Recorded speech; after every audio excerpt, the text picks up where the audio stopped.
தாய் தமிழ் உறவுகளுக்கு வணக்கம். பதவியை ஏற்க மறுத்தார் முன்னாள் முதலமைச்சர் அதிர்ச்சி என்ற தலைப்பில் இந்த காணொளியை நாம் காண்கிறோம். அதிமுக பொதுச் செயலாளர் எடப்பாடி பழனிசாமி, இவருக்கு எதிராக கழகத்தை ஆரம்பித்து பதவியை இழந்தவர்கள் வீரமணி, தங்கமணி, வேலுமணி, நத்தம் விஸ்வநாதன் உள்ளிட்ட பலர்.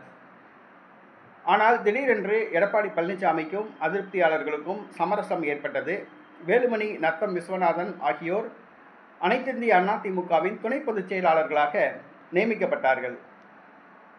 ஆனால் அந்த பதவியை தற்பொழுது அவர்கள் ஏற்க மறுத்துள்ளார்கள். எடப்பாடியை சந்திக்க மறுத்துள்ளார்கள். கலக குரல் எழுப்பியுள்ளார்கள். அதாவது, தங்களுக்கு மட்டும் பதவி வழங்கப்பட்டது சரியல்ல, தங்களை நம்பி தங்கள் பின்னால் 30 பேர் வந்தார்கள், அவர்களும் தற்பொழுது சமரசமாகியுள்ளார்கள். ஆனால் அவர்களுக்கு பதவி வழங்கப்படவில்லை.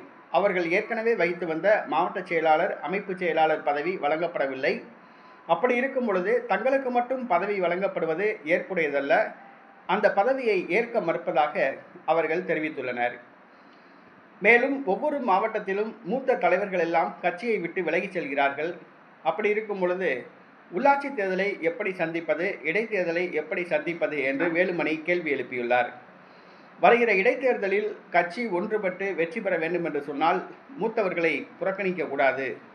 ஆனால் எடப்பாடி பழனிசாமி கட்சியில் சீனியர்களை புறக்கணிக்கின்றார். கட்சியை மட்டும் தன் கட்டுப்பாட்டில் வைத்திருக்கிறார். ஆனால் வெற்றி பெற வேண்டும் என்ற நோக்கம் எடப்பாடிக்கு கிடையாது.